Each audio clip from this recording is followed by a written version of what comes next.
Election തെരഞ്ഞെടുപ്പ് എന്ന് പറഞ്ഞാൽ ഞാൻ ഒരിക്കലും അത് ഒഴിവാക്കാറില്ല. എവിടെയാണെങ്കിലും കാര്യം നമ്മുടെ അവകാശമാണല്ലോ. നമ്മൾ ആര് ഭരിക്കണമെന്ന് തീരുമാനിക്കേണ്ടത്. പ്രചരണങ്ങൾ പലതും ഉണ്ടാവാം, പക്ഷേ നമ്മുടെ മനസ്സിലൊരു രാഷ്ട്രീയമുണ്ട്, അല്ലെങ്കിൽ നമ്മുടെ മനസ്സിലൊരു തീരുമാനമുണ്ട്.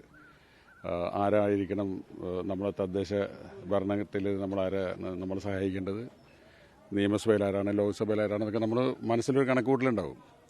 അപ്പോൾ അത് ശരിക്കും പറഞ്ഞാൽ ഈ പ്രചാരണങ്ങൾക്കൊക്കെ അപ്പുറത്താണ്. എനിക്ക് തോന്നുന്നു മലയാളിക്ക് എല്ലാവർക്കും അവരവരുടെ ഉള്ളിൽ ഒരു ചിന്തയുണ്ടാവും, ആരാണ് ഇത്തെരഞ്ഞെടുപ്പിൽ ജയിക്കേണ്ടത്, ആരാണ് വരേണ്ടത് എന്നുള്ളത്.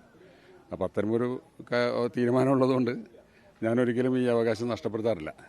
അതാണ് പ്രധാനമായിട്ടുള്ള. ബാക്കിയൊന്നും സന്തോഷം. ബാക്കി വേറെ പ്രത്യേകിച്ച് നമ്മൾ വന്നു എന്നുള്ളത് തന്നെയാണ്. അന്തിക്കാട് ഞാൻ പഠിച്ച സ്കൂളാണിത്, എൻ്റെ മക്കൾ പഠിച്ച സ്കൂളാണ്, എൻ്റെ ഭാര്യ പഠിച്ച സ്കൂളാണ്. അപ്പോൾ ശരിക്കും പറഞ്ഞാൽ ഈ ഗവൺമെൻറ് LP സ്കൂളിനോട് നമുക്കൊരു പ്രത്യേക സ്നേഹമുണ്ട്. അപ്പോൾ അവിടെ തന്നെ ഇലക്ഷന് വരിക, വോട്ട് ചെയ്യാൻ വരിക എന്ന് പറയുന്നത് വലിയ സന്തോഷമുള്ള കാര്യമാണ്. കാരണം നമുക്ക് ഇപ്പോഴും ഈ കേരളത്തിൻ്റെ പുരോഗതി, കേരളത്തിന് മാത്രമല്ല ഏത് നാട്ടിൻ്റെയും പുരോഗതി നമ്മളെ ഭരിക്കുന്ന ആളുകൾ അനുസരിച്ചിരിക്കും.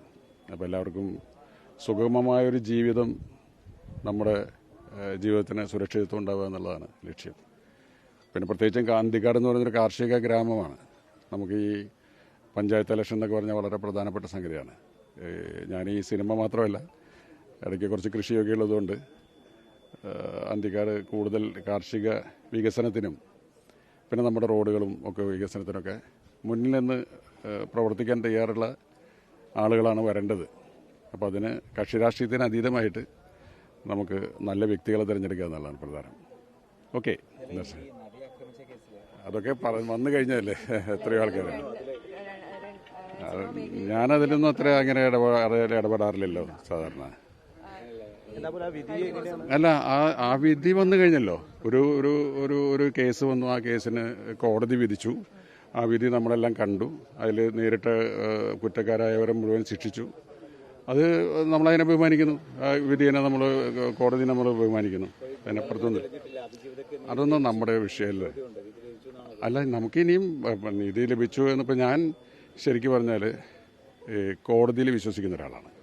കാരണം ഒരുപാട് തെളിവുകളും സാക്ഷികളും അല്ലെങ്കിൽ രേഖകളൊക്കെ പരിശോധിച്ചിട്ടാണ് കോടതി ഒരു വിധി പറഞ്ഞിട്ടുള്ളത്. അത് തെറ്റാണെന്ന് പറയാനായിട്ട് നമ്മളല്ല. എനിക്ക് അറിയാവുന്നത് കോടതിക്ക് അപ്പുറത്ത് എനിക്കൊന്നും അറിയില്ല. അപ്പോൾ കോടതിയിൽ എനിക്ക് പൂർണ്ണ വിശ്വാസമുണ്ട്. ഇനി അതിന് എതിരഭിപ്രായമുള്ളവർക്ക് മേൽക്കോടതികളിലേക്ക് പോകാമല്ലോ. അങ്ങനെയാണ്. അതൊക്കെ വേറെ വിഷയങ്ങളല്ലേ, അതൊന്നും നമ്മളിപ്പോൾ പറയേണ്ട കാര്യങ്ങളല്ല. ഇപ്പോൾ ദിലീപ് തെറ്റുകാരനല്ല എന്ന് കോടതി പറഞ്ഞിട്ടുണ്ടെങ്കിൽ അത് കോടതിയുടെ ബോധ്യം, കോടതിയുടെ അറിവാണ്. അപ്പോൾ നമ്മുടെ നാട്ടിൽ ജീവിക്കുന്നൊരു പൗരൻ എന്നുള്ള നിലയിൽ എനിക്ക് കോടതിയിൽ വിശ്വാസമുണ്ട്, കോടതിയിൽ ബഹുമാനമുണ്ട്. അപ്പം അതിന് മറിച്ച അഭിപ്രായമുള്ള ആൾക്കാർ മറ്റ് നിയമ നടപടികളിലേക്ക് പോട്ടെ എന്നുള്ളതാണ്. മറ്റത് സംഘടനാ പ്രവർത്തനങ്ങൾ, ഞാനിപ്പോൾ സിനിമയുടെ സംഘടനകളിൽ ഞാൻ അങ്ങനെ വളരെ സജീവമായിട്ട് നിൽക്കുന്ന ഒരാളല്ല. അതൊക്കെ ഇപ്പോൾ ഈ ഏറ്റവും കൂടുതൽ സംസാര വിഷയമായതുകൊണ്ട് വരുന്നതാണ്. അല്ലാതെ ഇപ്പോൾ ദിലീപ് FFKയിൽ തിരിച്ചു വരുന്നു അല്ലെങ്കിൽ അമ്മയിൽ തിരിച്ചു വരുന്നു എന്നുള്ളതൊന്നും ഇപ്പോൾ പറയേണ്ട വിഷയമല്ല. That's all. ഓക്കെ.